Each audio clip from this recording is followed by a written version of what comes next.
Hi dear students.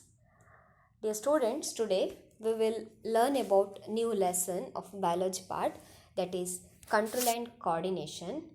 And today's class we will cover introduction part, nerve system in animals, reflex action and a reflex arc. Okay. So in our previous class we talked about a different life process wherein we talked about different organ system of the body like digestive system, respiratory and also excretory system, and we spoke about those processes that keep happening in our body. So in this lesson we're going to learn about control and coordination. Okay, so let's start in lesson through introduction. Now I'll show you two videos. Watch the video carefully and you have to tell me the inference later.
Here comes Coley. No, it's not. It's a skipper. It's Downey. And he goes bang for six. What of his second delivery? How good is that?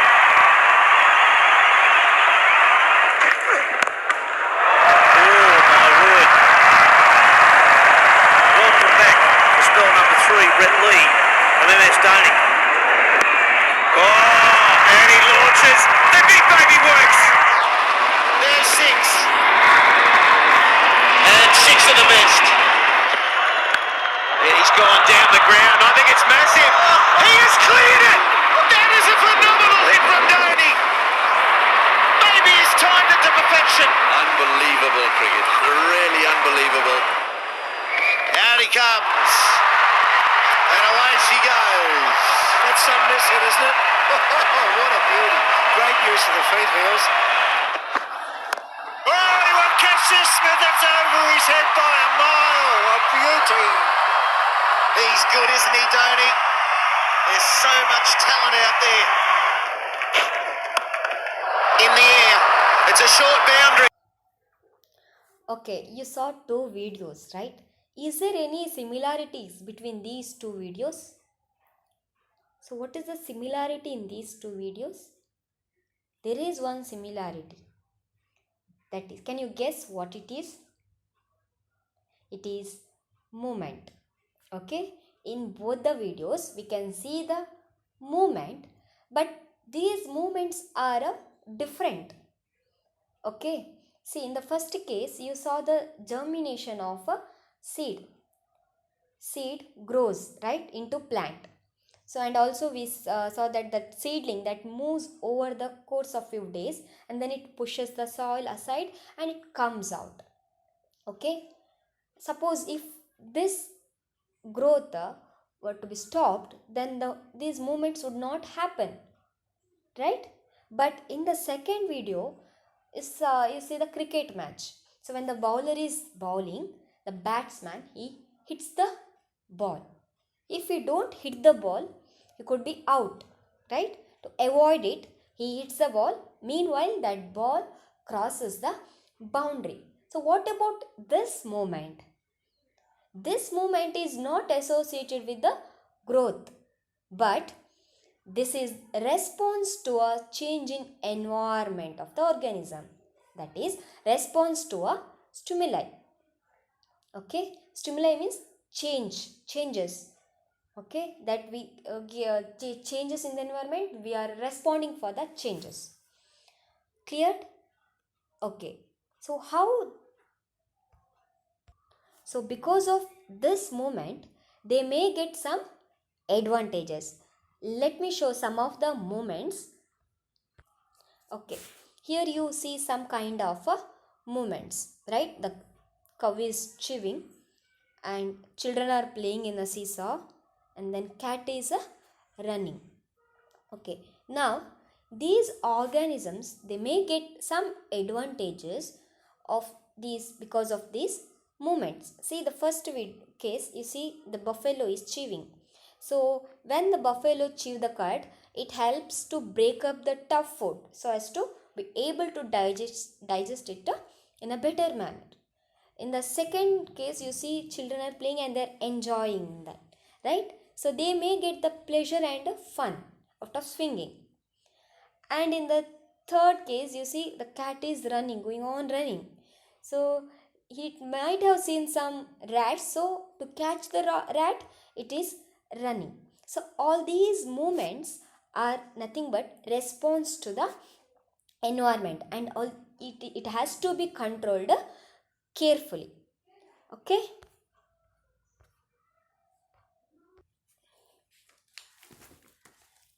Yes. I am sure that many of you would have played football in your school, right? Here the boy kicks the football. Suppose if he closes his eyes, will he be able to kick the ball properly? No, because he is not able to see the ball where the ball is. So his eyes are seeing the position of the ball, but it is his muscle which is helping to kick the ball. That is, eyes are seeing the football and the muscles of the leg know how to kick the ball. So here the information that is detected by his eyes is reaching the muscle of his leg. That is, there should be some synchronization between eyes and legs, right? There should be some coordination. Eyes are seeing and muscles are kicking. Both should do the work in synchronized manner. That means it should be happen on right time. So in this lesson, we will talk about how the different organ coordinates with each other so that they can perform different action which are needed for a life. Okay, so that is control and coordination, how this is achieved in our body, like how it is controlled and how all this coordination happens in our body, what is responsible for it. Let's learn. Okay, now we'll see the definition of control and coordination. So what is control and coordination? It is a synchronization between the different organs of the body so that they can work together in harmony to perform the vital activities of a life. Here the key term is synchronization. Okay, synchronization. Organs perform different functions, right? And at the same time, these functions has to be done. So they have to synchronize their timings with respect to the other organs of the body so that overall output is beneficial to the entire organisms. Okay, so mainly this control and coordination, it is provided by the nervous system. So what is nervous system? It is the part of an animal's body that coordinates its behavior and transmits signals between the various parts of the body. So it is like a cell. Okay, so cell is a basic fundamental unit of life, right? Similarly, this nerve system is also very important, in that neuron is a fundamental unit of nerve system. So this is important. Mainly there are two parts in a nerve system, that is central nerve system and peripheral nerve system. So central nerve system involves spinal cord and brain. So what is spinal cord? It is a column of nerve tissue that runs from the base of the skull down the center of the back, and it is surrounded by the backbone, that is vertebra, you can see here. So this is the spinal cord. And the next one more central nerve system, that is involved brain. Okay, brain controls all the activities as well as spinal cord. And the next is peripheral nerve system. Again, under peripheral nerve system there are two kinds, voluntary nerve system and involuntary nerve system. See, peripheral nerve system also include a central nerve system. Okay, so all the nerve system which are present in other organs, that is peripheral nerve system. For example, sensory nerve, motor nerve, heart, the nerves in the heart, excretory system, then digestion system, everything. So that is a peripheral nerve system. Okay, and under voluntary nerve, so what do you mean by voluntary action? So voluntary action is nothing but a under our control. Okay, voluntary action. For example, walking, reading, writing. So to do all these work, we need to think, right? So it involves thinking, whereas involuntary action, it is not under our control. For example, heart rate, heartbeat, digestion. So that do not ask our permission to do. That itself it is a working. Pulse rate, breathing. All these are involuntary action. Okay, now let's study in detail about all these.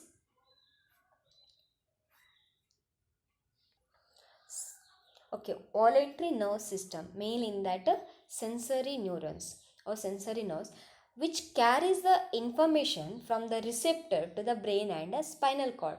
Okay, so the sensory neuron, they are present in our sense organs. The organs which senses like heat, pain, then light, then smell, touch. All these are senses, right? Sensory sense. So sensory neurons are mainly present in a sensory organs. Okay, and they carries the information from the sense organs to the brain or to the spinal cord. Now here you saw the receptor, the term receptor. So what is receptor? Receptors are the sense organs which receives the stimuli and passes the message to the brain or spinal cord through the sensory nerves.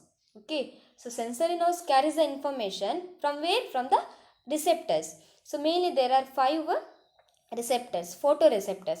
Photoreceptors are present in our eyes, so that detects the light. Okay, when we see a focused light, suddenly we close our eyes, right? This is because and this is mainly because of photoreceptors present in our eyes. Then the phonoreceptors, they are present in our ears to detect the sound. And the olfactory receptors, mainly they present in the nose to detect the smell. And the gustatory receptors in the tongue to detect the taste. And the last one, tango receptors, they are present in the skin to detect the touch. Okay, this is about the receptors. Receptors are nothing but the sense organs. Okay, and sensory neurons, they send some message from sense organs to the spinal cord.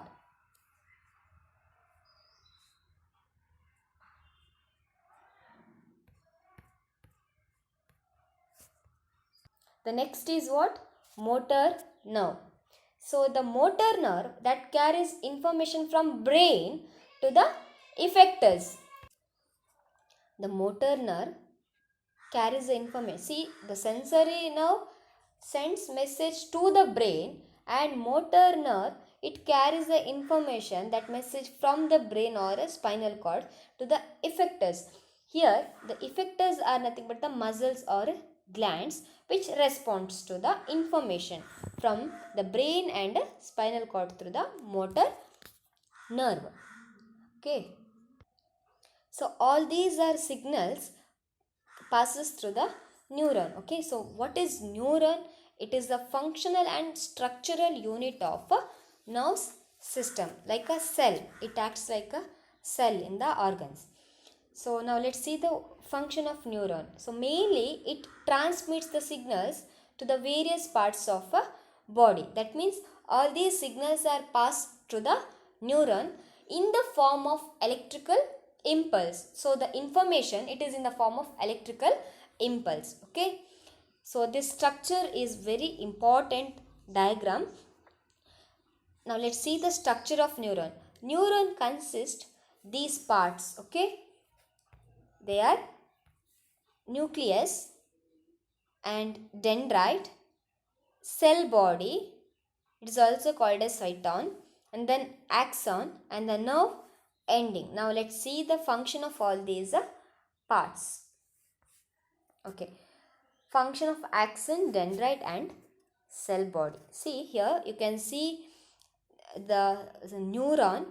See, there are millions of neuron in our body, and they are not connected each other like a cell. So cells are connected one another, right, each other, whereas neurons are not connected each other. Between the neurons there is a small gap.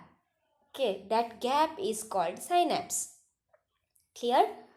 See here, dendrite, it receives the electrical impulse from other neuron and it sends it to the cell body. For example, see, this part is what? Dendrite, right? These dendrites, they receives the signal, that electrical impulses from other neuron to the cell body. Okay, so this is the cell body. It just receives the information from other neuron and it sends it to the cell body. Okay, then from the cell body, these electrical impulses reaches to the axon. It goes to the axon, and the end of this neuron is called this nerve ending. And when it reaches here, that electrical impulses are converted into a chemicals. Okay, and that chemicals are released by the synapse. Synapse is a small gap between axon of one neuron and dendrite of another neuron. Here you can see these gaps.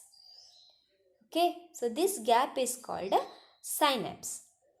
It acts like a bridge. Okay, bridge between the two neuron. When the electrical impulses reaches to the synapse, that changes into a chemicals.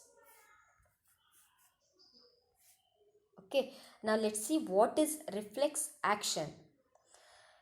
See, I told you what is voluntary action and involuntary action, right? So voluntary action is like thinking, it involves thinking, whereas involuntary action, it will not think.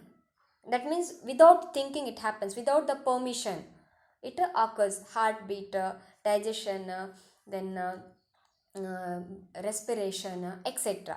But voluntary action like walking, reading, talking, etc., all these are what? Voluntary action. So then there is one more action, that is reflex action. So what is reflex action? It is a quick automatic response to a stimulus without the involvement of the brain. So here what happens is, usually all the signals, all the messages goes to the brain and spinal cord, right? But in case of reflex action, the signals are goes to the spinal cord. Why? Because that action has to be done very fast. For example, when we get electric shock, we suddenly jump off, right? That is a quick movement. And when we see a snake in the road, suddenly we'll stand for a moment.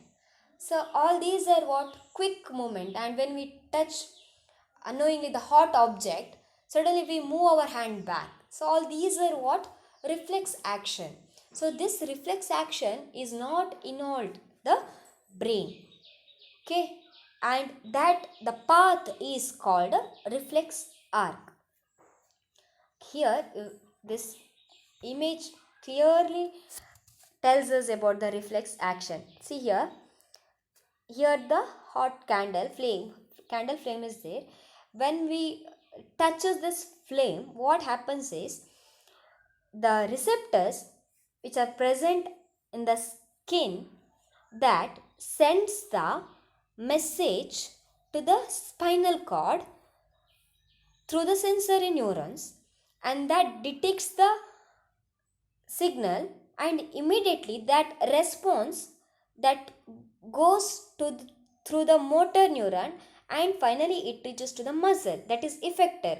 Then suddenly we move back, that tells muscle to move your hand back, so we move our hand back. So this is called reflex action, and the path of these movement, this movement of signal, that is called a reflex arc.